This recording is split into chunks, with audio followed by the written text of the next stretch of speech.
everybody, and welcome to RAMP, Real Access Motivates Progress, our weekly live podcast. We are so excited for the show tonight because it's going to be very informative, and we have so much to talk about. Tonight, we're talking with members from AARP. We are talking to Darlene Reza Rossi, and we're also talking to Matt Netto. Welcome, everybody, and thank you for joining our podcast tonight.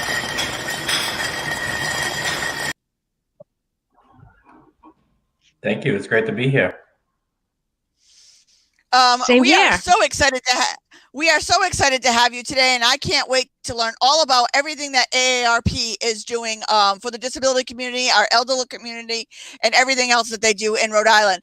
But first, let's start off with Darlene. Why don't you introduce yourself and let us know what you do and how you became involved with AARP? Great, yes. So I'm the Associate State Director of Community Outreach for AARP Rhode Island. I've been with AARP almost 5 years. It'll be 5 years in May. And mostly what I do is, as a Community Outreach Associate State Director, is I work with a lot of organizations to partner with them in getting the word out on all of our messages, on our missions and programs and resources that we have available to folks. I also work with our volunteer corps. Without our volunteer corps, we wouldn't be able to do anything in community if it wasn't for them. So I work very closely with training them and ensuring that the opportunities we provide for volunteers to get involved with meet what it is that they want to do. Actually, it's interesting. I joined AARP, as I said, 5 years ago, and I had always been working for-profit companies, but on the side, I would always do volunteer work with nonprofits.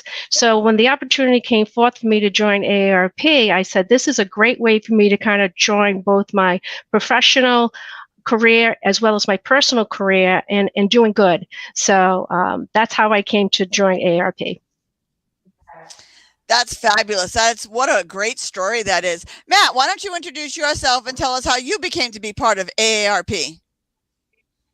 Perfect. Great. My name is Matt Netto. I'm the Associate State Director of Advocacy and Outreach for AARP. I've actually only been here since early November. I came to AARP to start working in advocacy after some stints with American Diabetes Association and also Best Buddies International. So here at AARP, I work on all different types of advocacy initiatives, heavy focus on legislative issues, stuff going on in the General Assembly, but also stuff going on across the state and in local communities as well. Anything that can help enhance the lives of people 50 and older in Rhode Island. So I have a lot of fun doing it. I am a lifelong nonprofit employee, if you will. I've only worked for one for-profit company in my entire life. So this is nonprofit world is my home, and I enjoy every moment of it. And it's an honor to be able to work to help enrich the lives of others. That's wonderful. I agree with you. The nonprofit world is the way to go. I've worked for for-profit companies, but I've always been involved as a volunteer in the nonprofit community. And now that I started my own nonprofit, it's where to be. We're the cool people. Unfortunately, in a year or so, a little over a year, I will be part of AARP age-wise. That's a little bit scary. Darlene, why don't you tell us a little bit of some of the events that are going on or some of the progresses that you have going on right now? It's great. Well, first of all, Tina, you said unfortunately. I want to say you're fortunate to be able to come into the 50-plus decade. So anyway, we're glad to have you.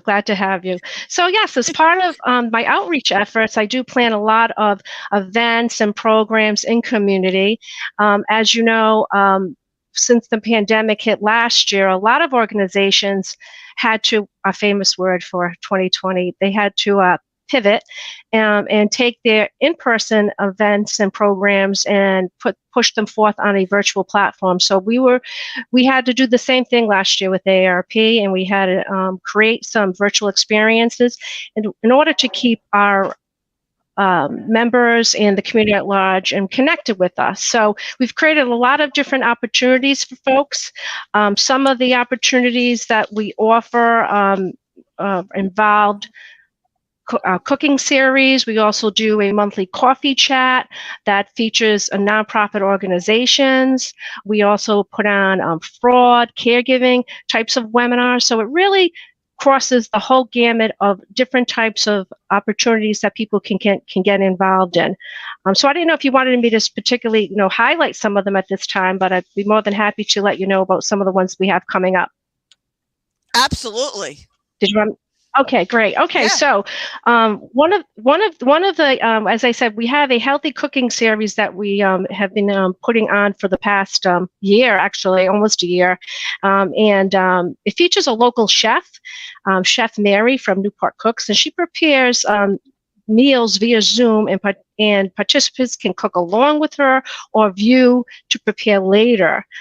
We of course provide the recipes ahead of time, and it really provides the opportunity for participants to ask the chef questions such as what are the right utensils to use for cutting vegetables or fruits, what is the ratio of measurement between dry ingredients versus fresh ingredients. That's always like something that a lot of people ask her about.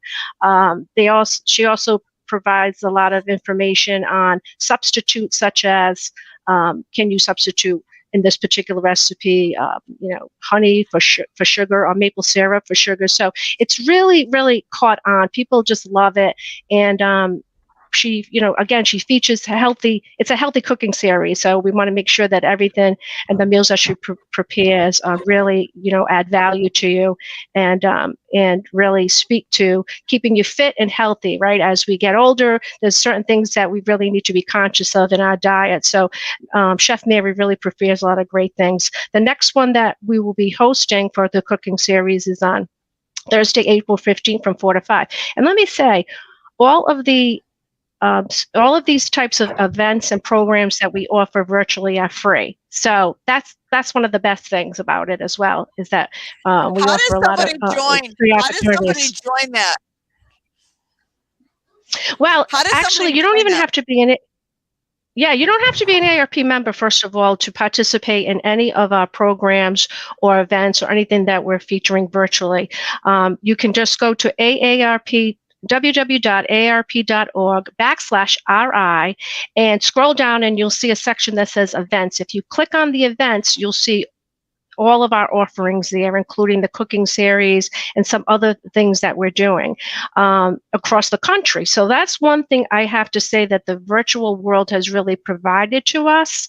It's that it's really provided the opportunity for us to offer offerings across the country. So you can participate in some sort of virtual event or webinar, and there'll be people across the country that are participating in it. So it's not just Rhode Islanders. So that's really exciting. And I even think in some cases, it's possible that you may have people from other country that will be involved in it. So I'm glad that you're putting that up there, Tina. So this is where you would find all that we're offering. I really like the decluttering one and downsizing one. I think I might have to sign up for that one. So one of the other, and you can see them all there, and, you just have to register, and if it's on a platform such as Zoom, most of the time they'll just send you the link because of security reasons. When you register, then in your confirmation email, they'll send you the link to join that. One other real great monthly forum that we offer is called our monthly coffee chat, and that spotlights local organizations to provide information and education to participants. We've hosted organizations such as Bike Newport, URI Master Gardeners, the Newport Music Festival, and recently we spotlighted the Rhode Island Black Heritage Society. So it's a great way for organizations to come on and talk about what they do. So maybe, Tina, this is a great opportunity for RAMP to come on, for you to come on with RAMP. So we'll have to talk about that later and spotlight your organization awesome. As well. Yeah, so it's great. Yeah. And people really like the coffee chat because they learn good things on it. Yeah, we're really happy about that. Some of them, and Yeah, I've joined some of the coffee chats, and I've also watched Mary cook. I've tried some of her recipes. I'm not a cook, but I was actually able to cook some of her recipes successfully. So she does such a great job of walking you right through it, and you know what I mean, working with you. So that's such great ideas. I love what AARP does. They do so much good for so many. But I want to get to Matt as part of being on the Governor's Commission for Disability. Rhode Island is very unique with the home modification thing that we have going on right now. Matt, I want, because AARP had such a huge hand in getting that started here in Rhode Island. Tell everybody what the home modification is and how people can participate. Yes, so the Livable Home Modification Grant is a program that was put in place with support from AARP Rhode Island a few years ago. It is administered from the Governor's Commission on Disabilities. And what it does is it provides grants to older Rhode Islanders who are disabled to modify their homes, which includes stuff like adding wheelchair ramps, chair lifts, walk-in or roll-in showers. And what it does, it allows them to obtain these grants so that they can age and live in their own home within their own community without being forced to go to some sort of assisted living facility or nursing home or something else of the like. So it really allows people a chance to modify their home so that, you know, if they are disabled, they can have it accessible and make it work for them, and they can stay at home. It is a very popular program. It has really grown exponentially in just a few short years, and pretty much every year now it exhausts its budget, which is usually around $500,000. So it's a popular program. It does a lot of great things for a lot of people across the state. Yeah, it's so important that people get to age in place, especially in the middle of a pandemic. It gives people, you know, a whole new view. Like I said, everybody was blessed this year to get a sneak peek into the disabled community, because where we couldn't go out and be with our families because we can't get in because it's not accessible, or we can't go here or there, or we can't participate, the whole world couldn't participate. But when the world opens up again, please bring us with you. But aging in place is so important. It saves on all of the Medicare, you know, hospitalizations, nursing homes. You know, talk a little bit about that and how it saves so much money by being able to make these modifications and aging in place, how we save so much money elsewhere. So you were exactly right on the Medicaid costs. You know, keeping people out of nursing homes, it really gives the state savings on taxpayer dollars, and it's really beneficial in many different ways. And like you mentioned, also reducing falls and hospitalizations. Falls are the leading cause of injuries in hospitals in Rhode Island, and most of these people are ages 65 and older. So the home modifications go a long way towards preventing that and reducing that. And what it also does, it increases the accessible home inventory for these modifications. You know, it isn't just done for yourself, but if you go to sell your house, or different people move in, whether it's an apartment or a home, those modifications can be there for future residents as well. But specifically, yes, you are definitely correct that, you know, keeping people in their own home, allowing them to age in their own home and not nursing homes, does save the state tremendously on having them not have to go on Medicaid and have that cost to the state. So it definitely helps a lot in many different ways. That, like I said, I love this program so much because it's more humanizing. It's more keeping you with your faculties with you and keeping your positive sense of humor or your positive outlook on life when you're in your own comfortable home that you've been in for years. And it's so true that it adds to the value of your home. It doesn't devalue your home. It's not ugly. It doesn't take away from the beauty of your home. I mean, I have a fully accessible home that was just built by Habitat for Humanity, and you wouldn't even know of all of the accessibility that my house has. It's a beautiful home. It adds to the cost of your home. Darlene, do you want to add anything to this? Yes, I do. I just wanted to point out too that the livable home modification grant isn't just for homeowners, it also can be for renters.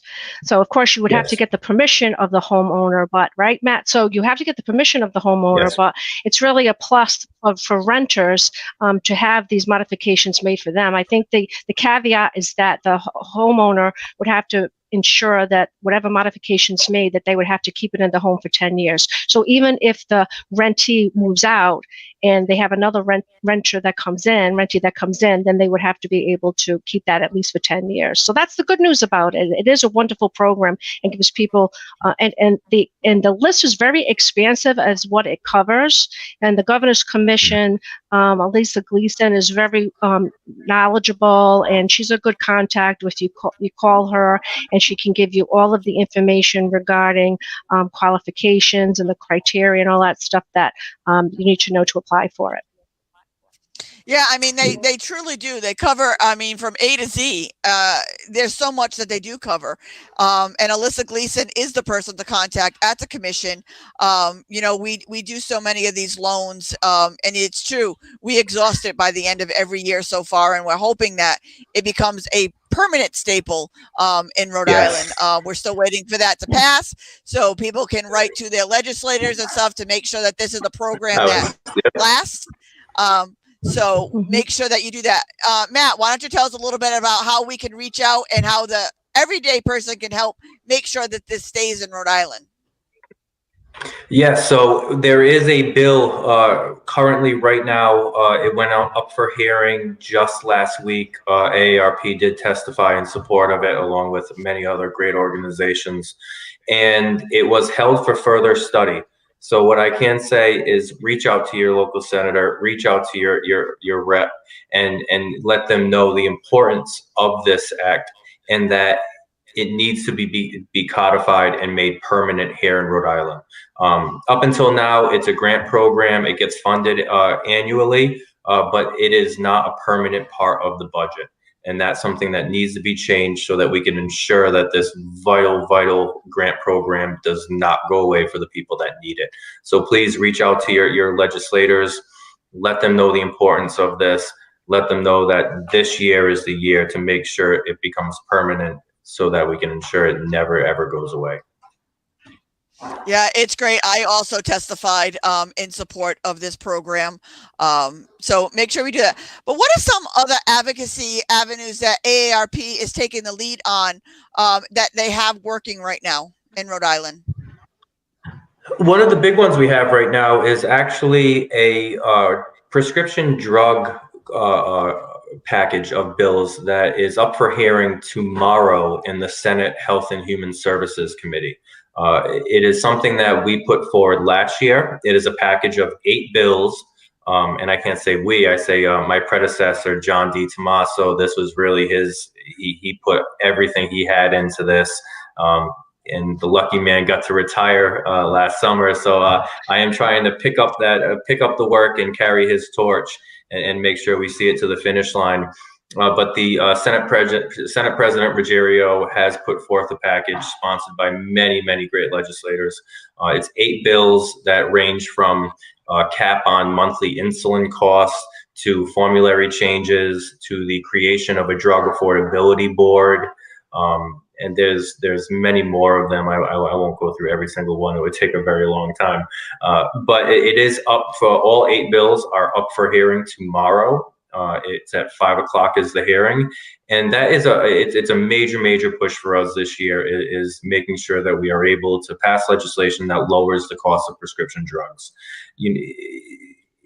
On the average, older adults have 4.5 prescriptions that they need to take. The average chronic medication that you have to take, missing a word here that I usually pick up on, that you have to take daily is, average of $6,700 to $6,900 a year. So at 4.5 of them, you're looking at $28,000, $30,000 a year. Some people have to pay just to get the life-saving medication that they need. And what it does is it forces people to make really difficult and awful choices. whether or not they pay for their life-saving medication or the medication they need to help take care of their families and to stay well, or pay their rent, or go to the grocery store. Those are real questions that people have to deal with on a daily basis, and it's not something anyone deserves. So we are really looking forward to working with the Senate, and hopefully it passes the Senate so we can start working with the House of Representatives to make sure that this package of bills passes this year, and that we're able to put some savings in the pockets of people that so desperately need it. Another example is insulin drugs for people with diabetes. It can be tens of thousands of dollars a year. It's extremely expensive, almost cost prohibitive.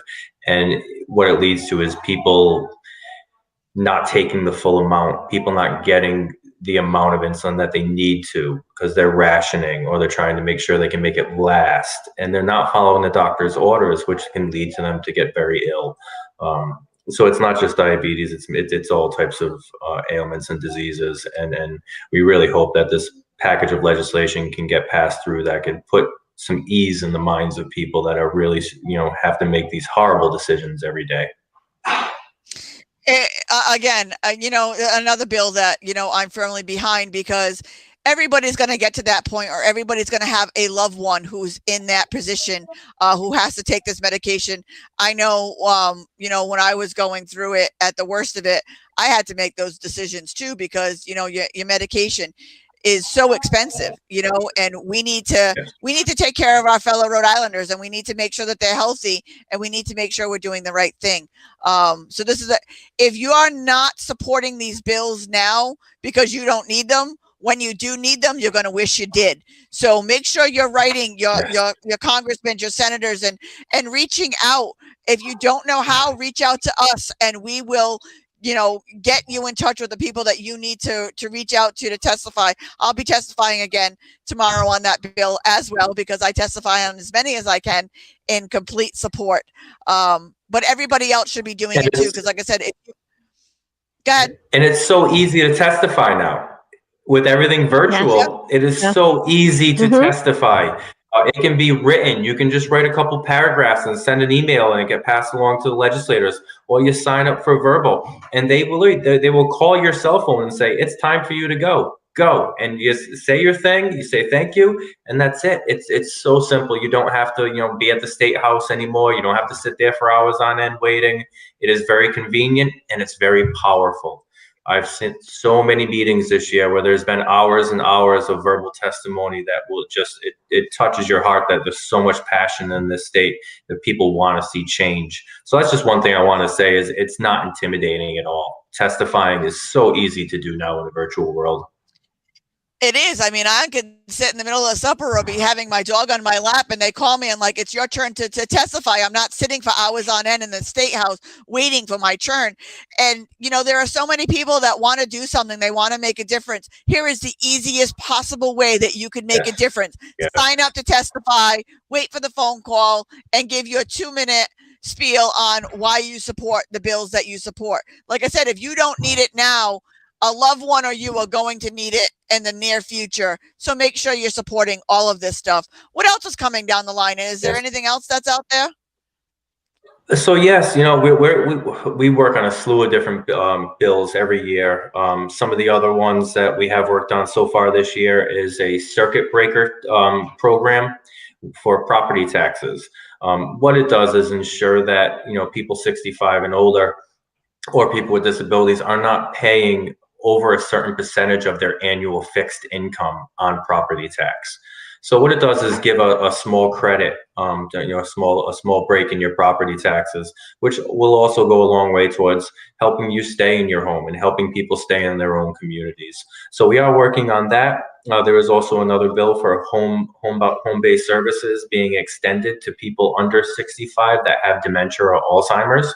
It's another bill that we have testified for and we are in support of. So there are many great pieces of legislation out there this year. It's a vast a vast array of different issues are being taken up right now in the General Assembly, and they're all very, very important. Another one most recently that actually just passed a vote on the floor yesterday, I believe it was, is a bill that would allow people to get property tax credits for volunteering for their own municipality in their own town. So that's another one that's gaining some momentum here in Rhode Island. So those are a lot of the bills that we've been working on. There are also a lot of bills coming out that have to do with nursing home reform.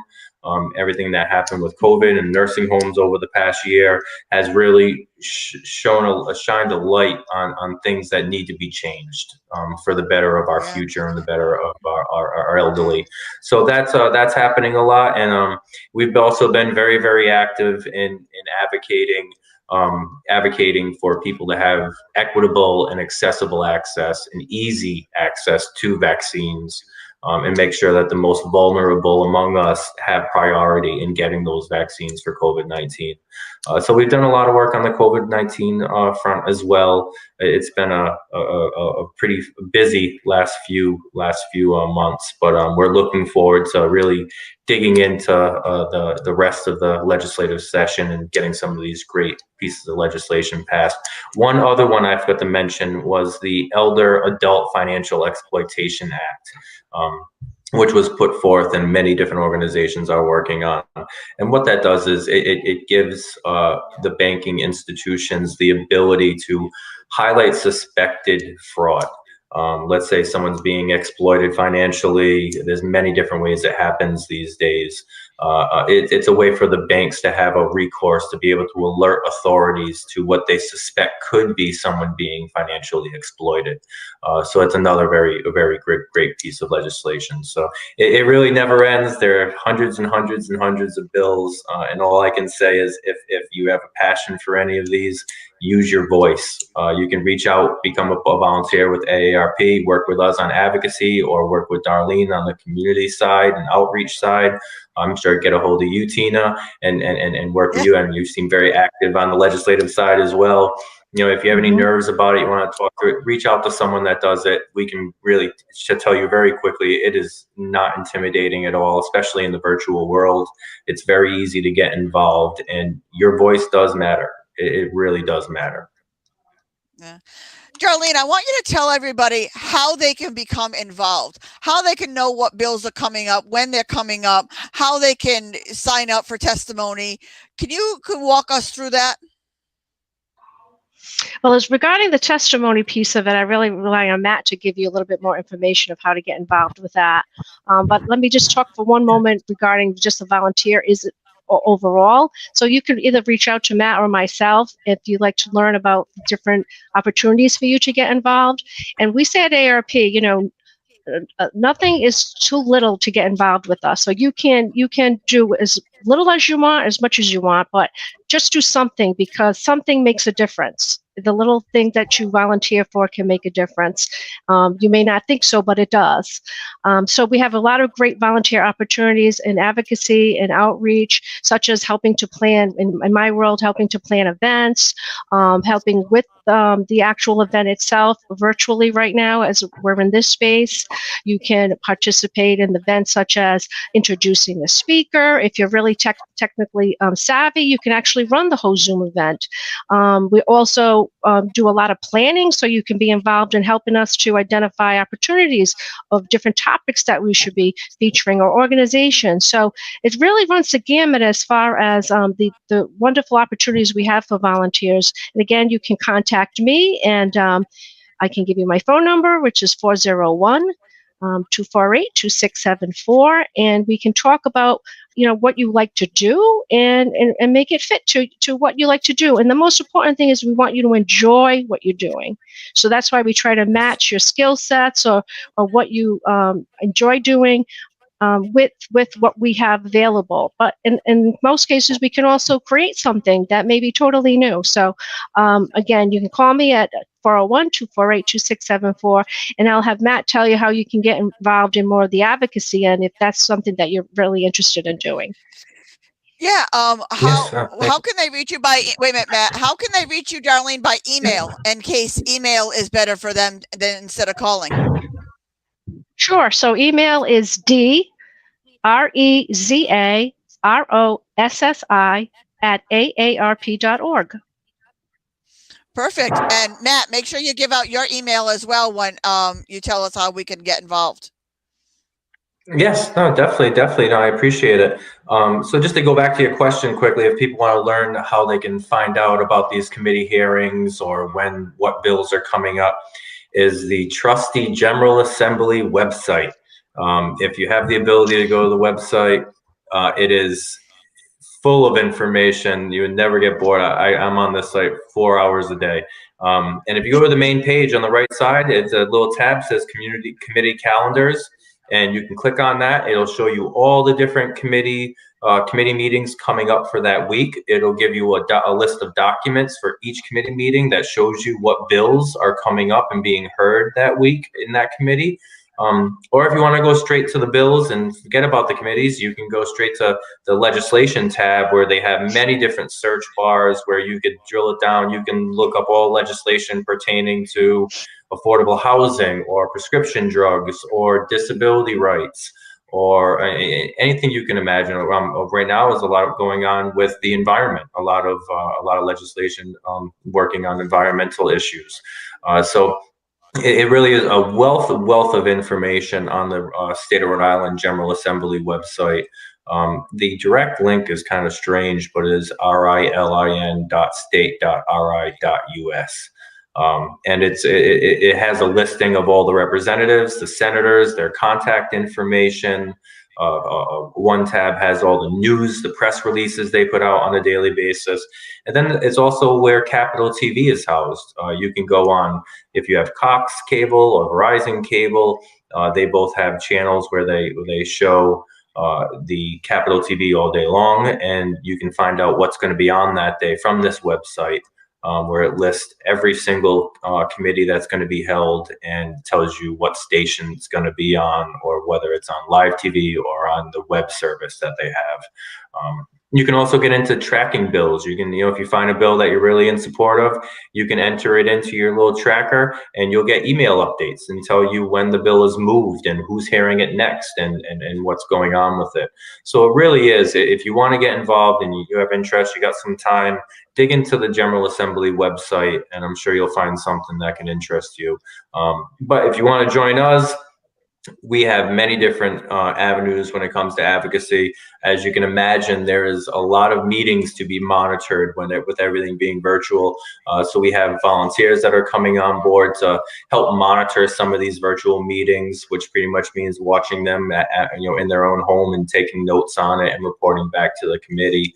And we also are looking into local advocacy. We want to know what's happening in the local towns and cities. So we're looking for people that want to volunteer from each community throughout the state. So we can disperse information down to them, but we can also have eyes and ears on the ground in each community, keeping us up to date on what's happening and what the latest trends are in the community, what projects are being worked on, what legislation or rules are being passed or talked about in the city councils, so that we can assist where we can, be a resource to everyone that needs us. And if you want to get involved with any of that, you can email me. It's mnetto@aarp.org, mnetto, or you could give me a call. I just set up my office number, so I don't have it memorized yet, but my cell phone number is 401-834-0524. So 401-834-0524. Give me a call, shoot me an email, even send me a text. I'll get back to you right away and give you all the information you need to find out whether working with us and volunteering and having a great time with us is something that you're interested in. That's great. Tina, I'd like to add, just quickly, if somebody went on the AARP Rhode Island page, could they sign up for email there and get notified? Because I know I get a lot of notifications of what bills are coming up, or what the latest thing is that AARP is supporting. That's how I find out a lot of the stuff that's going on. How can people do that? Yes, go straight to I can speak to that. aarp.org/Rhode Island. Oh, go ahead. Yeah, go ahead, darling. I would say you could also you can call the AARP member hotline, and I don't know if I have it with me, but if you go on aarp.org and there's a place where you can find how to sign up for emails and all of that. So that's where you would begin with. So if you sign up for aarp.org emails, you'll get emails directly from AARP National as well as from the Rhode Island state office.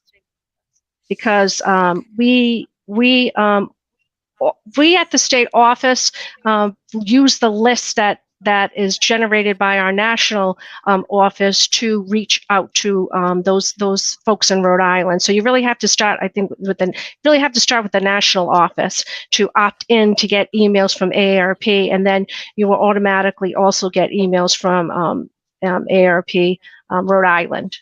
It's a little tricky, when you're working with a national organization, but that's the best way. That's the best way. And you don't have to be a member of AARP in order to get our emails. You just have to contact the main office and opt in to get the emails, because we have plenty of people that are not members, but they do receive our emails.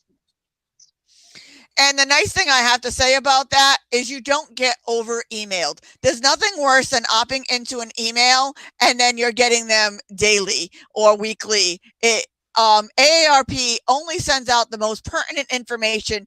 Like I said, I get all of their emails and I am not overwhelmed by I actually welcome their emails, because sometimes I'll say, what's the next thing that's coming up? What am I supporting this week? Or, you know what I mean? What do I need to make sure that I'm on?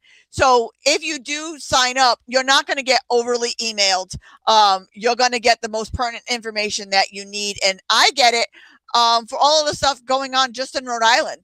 So I don't know if they cover it down to your state, but I get mostly just the emails for Rhode Island. So that works for me, because then I know what's coming up and what's going on and what I'm supporting this week, because it keeps me on track. Because with my organization and the Governor's Commission, it keeps me on track, because I'm also working with Raise the Bar for the nursing homes and so many other advocacy events, that it keeps me on track and keeps me going to what I'm supposed to be at. Darlene, give us the most important thing that you want all Rhode Islanders to know about AARP. That AARP has your back. We're dedicated to the over 50 age population, but we really work for all folks, and to ensure that as they're aging in place or aging in community, that they have the necessary amenities that they need, and products and services. So we're here for you, but we also want to hear from you and understanding of what your needs are. But AARP does great work, and as you know, we're a large advocacy organization. So on the federal front, we're always advocating for those things that the older adults need in their life, such as Medicare and Social Security. And on the local front, as you heard from Matt, we're involved in many different types of legislative issues that we feel that are important to the age 50 plus community. So it's really a matter of being involved with us and helping us to get our word out and help us to continue this work, because we can't do it by ourselves. We're a staff of 5 here in the Rhode Island office, and so we can't do it alone, and we really need your support. And we look for volunteers to help us in that matter, and just the community at large to join us and helping us to push these things forward. And because ultimately they're going to benefit you, they're going to benefit a loved one. So we ask you to, help us to do that. As I say, the message comes bigger in numbers, right? The louder you are. So we invite you to come along with us and join us. And we promise you'll have fun doing it. Yeah, and it's true. We are stronger together. But the nice thing about AARP, that it's just not if you're 50 or older, you can call for your family member. You can call for your loved one. They will help you if you don't know what the right direction, or you need a support for your loved one that you don't know. You can call AARP at any age to help somebody else as well. I know I have called or sent a lot of families to you, and they've all been helped. So I want people to know that you don't have to wait till you're 50 to call. You can call in regards to somebody else or a loved one, or just to get information. If you're getting close like me, I'm a year and a half away, just to have information. Or like I said, she said, they're a team of 5. We need a lot more than 5 to pass a lot of these bills and to get this advocacy going and making sure that we're taking care of our fellow Rhode Islanders.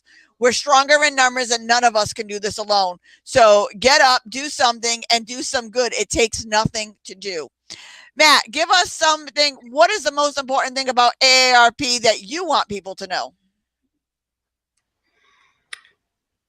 What I think is the most important thing that stuck out to me over the last few months since I've been here is let people know that their voice is needed. Like you just said, it takes more than 5. And throughout the COVID kind of what's been happening over the last few months, we've had a lot of people reaching out, and a lot of people are upset. A lot of people have been confused or frustrated. And we try to answer every single call, every single email. We have conversations.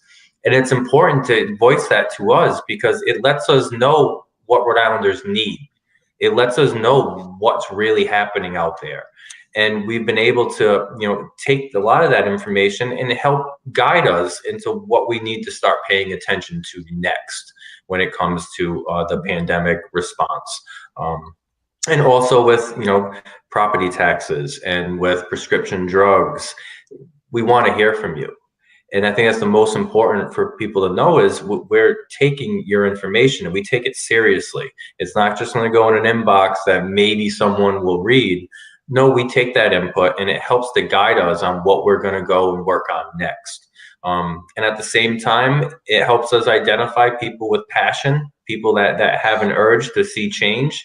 And hopefully I can recruit some of them to become volunteers. That's really been the most important thing for me to see through AARP the last few months is the power of one person's voice, and just not being shy, not being intimidated by it. But if you have an issue and you want to see change, reach out to us. Let's talk about it, because you never know where it could lead. You really don't. Here are my 2 takes on AARP. Number 1, you will always get a call back, no matter what your issue is, no matter what your concern is. If they can't answer you right then and there on the phone, they will research it, they will find out the answer, and they will call you back. I have never once had anybody say, AARP did not get back to me or did not take care of my issue. My other favorite thing about AARP, you don't have to be rich and you don't have to take a dime out of your pocket to be the change, to be the difference, and to change somebody's perspective. It costs you nothing to testify. It costs you nothing to stand up or hand out pamphlets. It costs you nothing to organize an event. It costs you nothing to participate.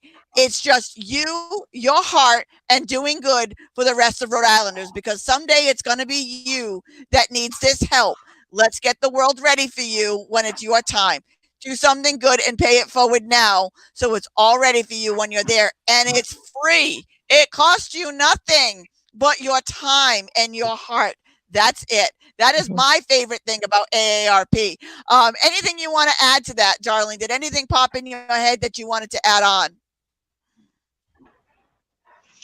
Again, thank you for that, Tina, because their passion just shines through as so many of our members and just volunteers, they come forth and they tell us their stories. And that's one thing that we love at AARP is we love to hear the stories from people. Sometimes we know that they can be not all positive, but that's okay, because that's what we want to hear. And we want to be able to at certain times to really highlight those stories for others to hear, especially, again, our legislature needs to hear them about some of these things that affect people in a negative way, and that's why we're pushing bills forth because of this. So story collecting is very important to us, and we want to hear some of your personal stories of some of these things that are impacting you and how they've impacted you or a loved one. And we also want to look for people that want to share their story. But there are times when we want someone to get up and come forth and say, this is what's happened to me.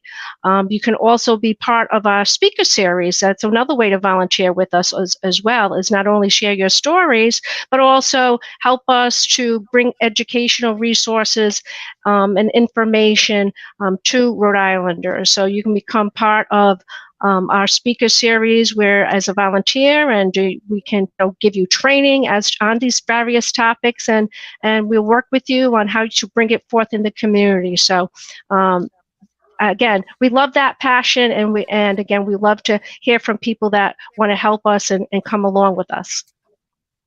Yeah. Telling your story tells people that they're not alone. You think you're the only one that has that story, but your story can help somebody else. Your story can help somebody else connect. And with a time that we're in right now with the mental depression and the isolation and everything, telling your story and helping somebody else could change tremendously the trajectory of that person's life and what they're going to do next, knowing that they're not alone, that their voice makes a difference, that just by speaking up they can make a difference, could change the entire trajectory. I can tell you a quick story of somebody that I know was down and out, completely isolated, going with her disability and everything, and found out that her story inspired a young woman to not commit suicide, and that changed both of their lives. And now they are bonded and they go around and they tell their story together. So telling your story doesn't just change your life, it changes somebody else's. So you can make the biggest difference. And again, it costs you nothing. So there is no reason to not do it or to say you can't afford it. Just tell your story. It can make all the difference in the world. Matt, did anything pop into your head to add to that? Just what you mentioning, isolation, that has been a major issue throughout the past year for many people. And you do see it, just taking the time to talk to someone, the impact it can have. We have people that call us and, they share their story, and if I can help them in a tangible way, I do. If not, I'll listen and give my advice. And just to share stories, I got a call back about a week and a half ago from a lady that I had spoke to many times over the last month or two, who was really trying hard to stay patient to get a COVID vaccine. And one day I got a phone call on my cell phone Sunday afternoon at like 4:00, and it was her, and she was very celebratory, and she was happy and laughing, and I never heard her that way. And she had finally done it. She had fought through the red tape and stayed on the computer and kept making the phone calls and some of the resources I told her to reach out to. And she got her COVID shot, and she was so happy and she was so thankful. And it's that's the stuff that really keeps me going. Is the human connection. And I know Darlene does a lot of work on this. I mean, she's been doing a lot of work with different partners on zero isolation.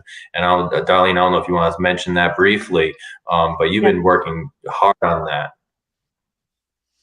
Yes, if I may, yes, thank you, Matt. So we here at AARP Rhode Island is partnering with AARP in Connecticut to bring a zero isolation program to both states. And right now it's in the virtual space, but what it is that participants participate in the program, and it's a way for them to learn new types of skills for them to socially integrate themselves. We're working with a Dr. Nicholson from Connecticut. He's the one who developed the program, and we're just very excited about it because we think it's really needed at this time for folks to learn to be better engaged and to really learn how to integrate themselves with others. So it's a wonderful program for participants. So we're looking for people that want to participate in it. We're also looking for folks that want to train to be facilitators of the programs, because we need more people to bring it into community.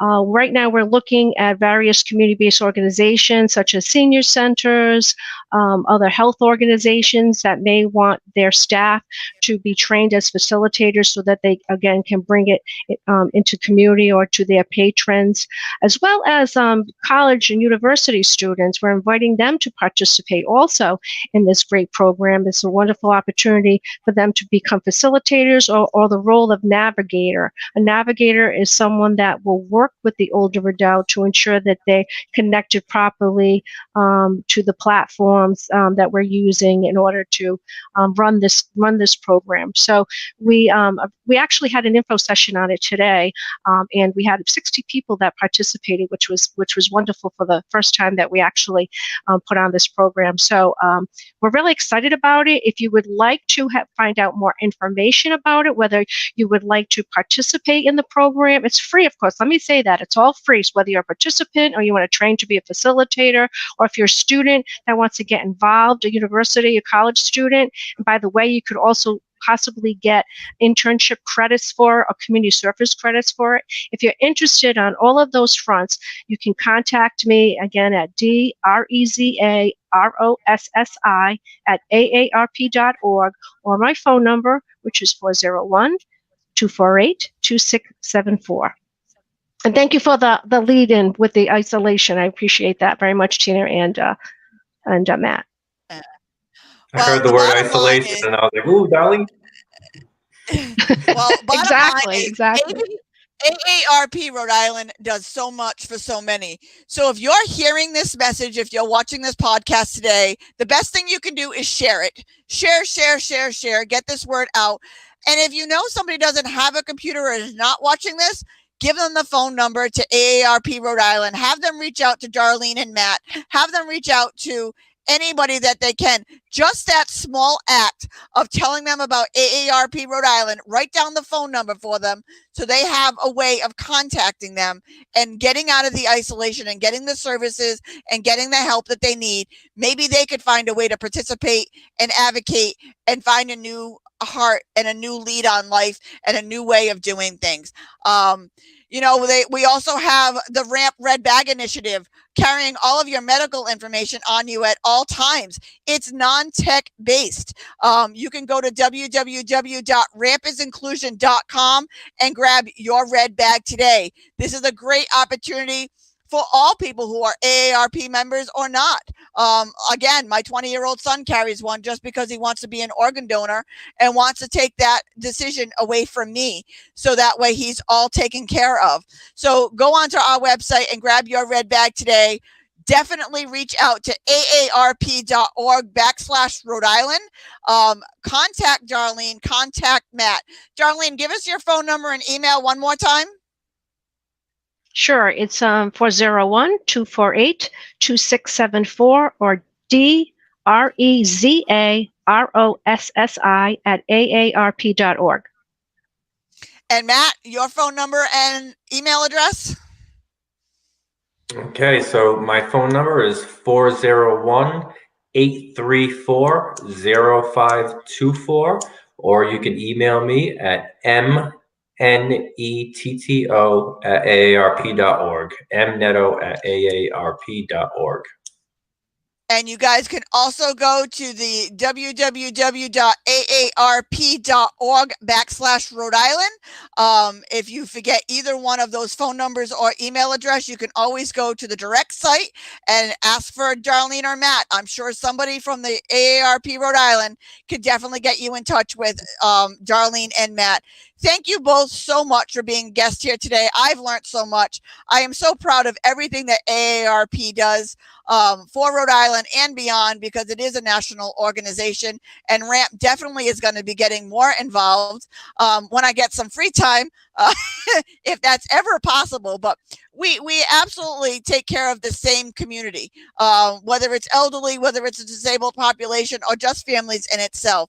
The bottom line is volunteer. We're stronger together. None of us are going to get through this life by ourselves.